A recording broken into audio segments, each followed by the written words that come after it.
فاسألوا أهل الذكر إن كنتم لا تعلمون.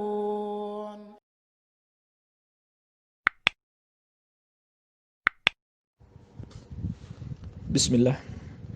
Bagaimana jika seorang istri menuntut cerai kepada suami karena si istri ingin bebas dan tidak mau dinasihati oleh suaminya? Istrinya tidak pernah mengurus anak dan suaminya. Mohon penjelasan. Yang pertama, dia terancam menjadi wanita yang tidak akan mencium harumnya surga. Padahal harumnya surga itu tercium dari jarak 40 tahun perjalanan. Dalam hadis yang diriwayatkan Imam Abu Daud dan Tirmidzi dari sahabat yang mulia Thauban radhiyallahu anhu, Rasulullah sallallahu alaihi wasallam bersabda, ayyuma imra'atin sa'alat zawjaha talaqan fi ghairi ma ba'sin faharamun 'alaiha raihatul jannah.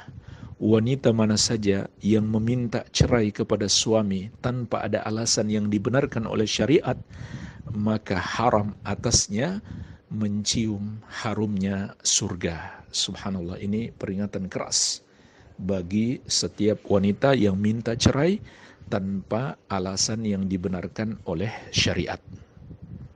Kemudian yang kedua, seharusnya sebagai wanita, sebagai istri, dia bersyukur ada suami yang mau menasihatinya, yang mau membimbingnya, yang mau mengawasinya. Karena itulah sebab dia masuk surga. Sebagaimana firman Allah Azza wa Jalla, ar-rijalu qawwamuna 'alan nisa. Laki-laki adalah pemimpin para wanita. Pemimpin untuk dibawa kemana? Dibawa ke surga. Dididik, dibina. Itulah fungsi suami sebagai pemimpin. Fungsi utamanya memberikan pendidikan agama, memberikan nasihat dan arahan-arahan, membawa istrinya ke surga. Jadi hendaklah seharusnya dia bersyukur kepada Allah Azza wa Jalla memiliki suami yang mau membimbing dan menasihatinya. Kalau dia malah tidak mau dibimbing dan dinasihati, maka dia termasuk wanita yang tidak mensyukuri nikmat Allah Azza wa Jalla yang sangat besar tersebut.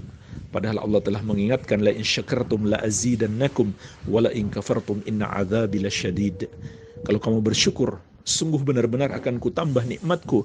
Tapi kalau kamu ingkar, maka sungguh azabku sangat pedih. Kemudian kebebasan seperti apa yang dia inginkan? Sesungguhnya seseorang itu, kalau dia tidak mau mengikuti syariat, dia bukan bebas, tapi dia masuk dalam penjara syaitan, dalam belenggu syaitan, serta hawa nafsunya. Bukan kebebasan.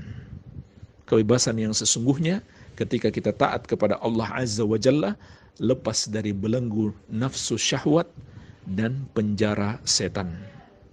Ya. Dan juga ingatlah, yang ketiga, anak itu adalah titipan.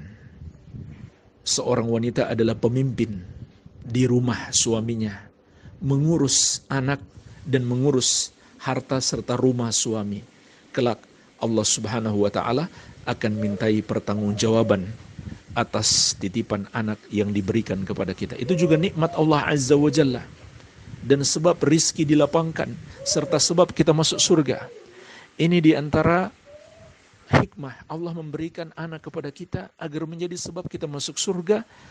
Kalau kita mendidik, mengurus, memelihara mereka dengan sebaik-baiknya, memperhatikan kesehatan mereka, memperhatikan makan mereka, dan terutama memperhatikan pendidikan agama mereka. Tapi sebaliknya, kalau kita tidak mensyukuri nikmat anak, tidak mengurus mereka dengan sebaik-baiknya, maka itu hanya akan menjadi petaka bagi kita.